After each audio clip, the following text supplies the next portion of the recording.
from the original parasol to the modern-day collapsible canopy that pops up all over in wet weather. Unlike mass-produced models, this quality umbrella is meticulously handcrafted. The shaft is made of birch wood, which the artisan stains to match the umbrella's handle. He trims down the diameter of the shaft so it will fit perfectly into the handle. After buffing the handle to a shine, he glues it onto the shaft.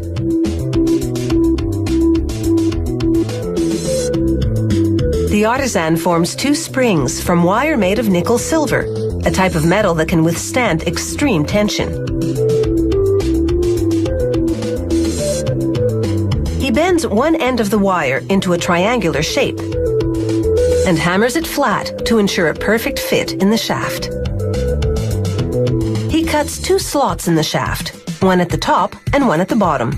Then he pierces a hole in each slot where the spring will hook into it.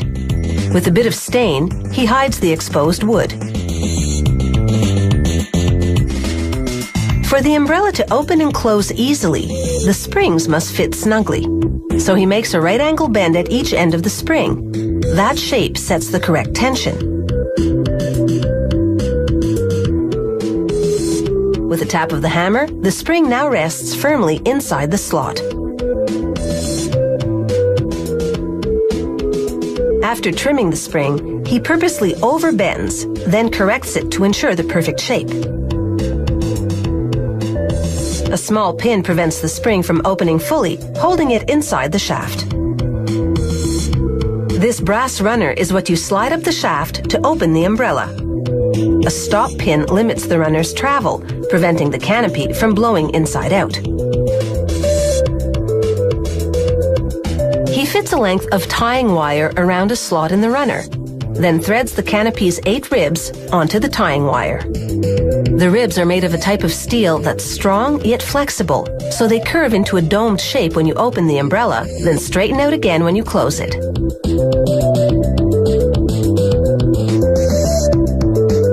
He wires the rib's other ends to what's called a notch. Once wired into the notch's opening, the ribs rest just below the handle line. At the spot where the notch will sit on the shaft, he drills a hole for the pinning wire that holds it in place.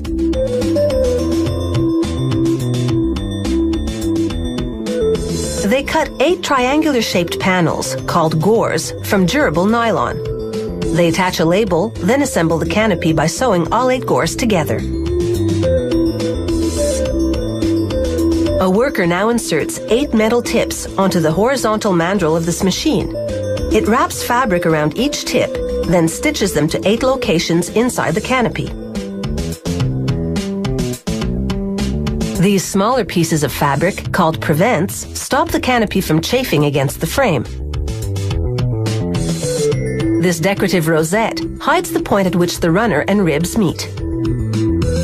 Next, they drape the canopy over the shaft and hand sew it tightly over the notch. They attach a tip over the end of each rib. Then align each rib with a canopy seam.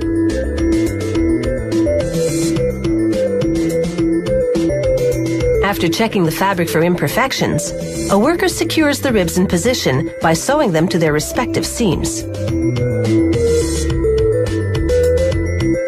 They roll up the umbrella to check that the fastening button and band attached earlier are where they should be.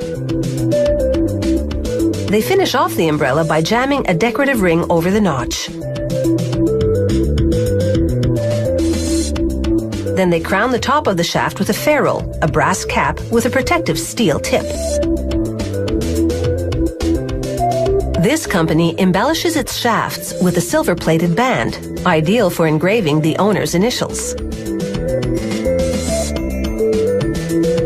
After a quick wash, they iron the canopy for a neat, crisp finish.